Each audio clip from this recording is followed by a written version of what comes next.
This is wild. I knew working conditions in America were bad, but I didn't realize just how bad.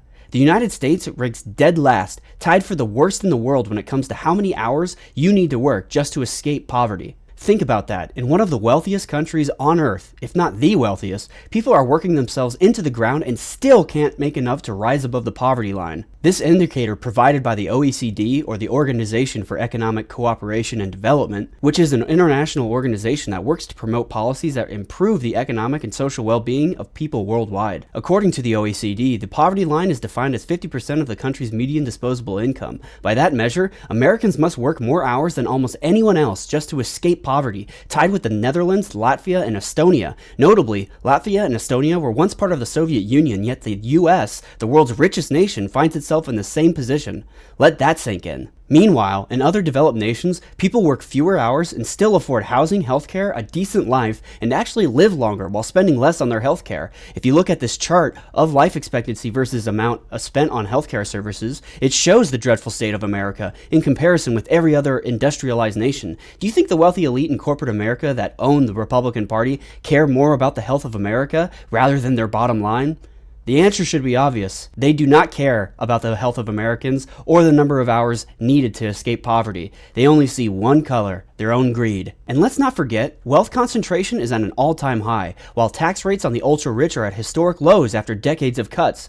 Just a coincidence, or is the system working exactly as they intended? This data makes one thing clear. There has to be a counterbalancing force against concentrated wealth and power. Historically, that's been the progressive left. Leaders like Bernie Sanders, Elizabeth Warren, and AOC pushing for policies that put working people first. But the hyper-wealthy elite class, who employ their purchased talking heads to attack and weaken the progressive left using tactics of information warfare on their media platforms like Fox News. Dana, we are waging a 21st century information warfare campaign against the left.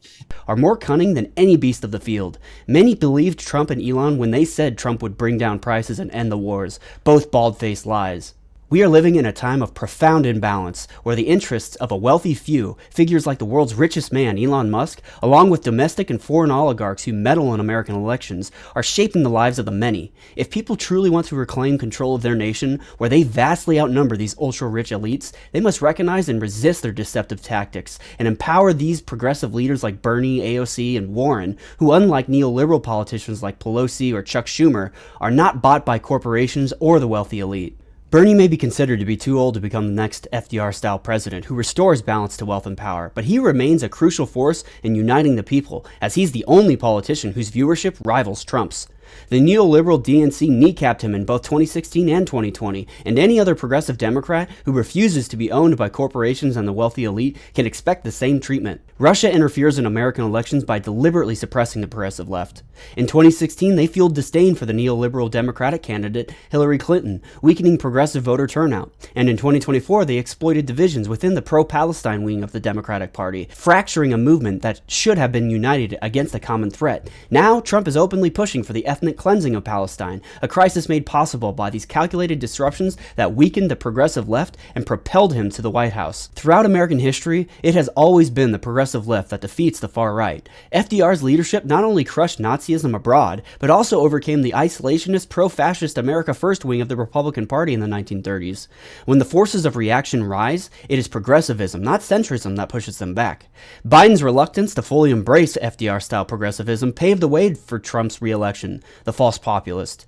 Now, don't get me wrong, Biden pushed progress in important ways like price capping insulin and inhalers, passing in an infrastructure bill, and being the first president to stand with striking workers on the picket line, but he did not go far enough to shift the balance of power back to the average American worker. Meanwhile, the opulent elite, those who bankroll both parties, sat front row at Trump's second inauguration. Historically, when wealth concentration reaches its breaking point, which I believe we reached over a decade ago, the force that restores balance has always been the progressive left, those who explicitly prioritize people over profits.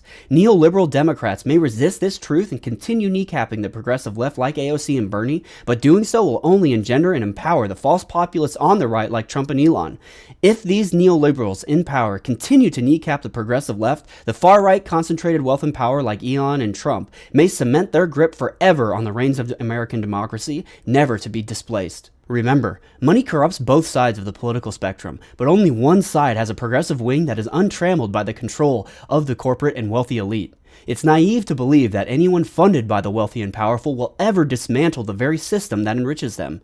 True balance can only be restored by those who refuse to be bought.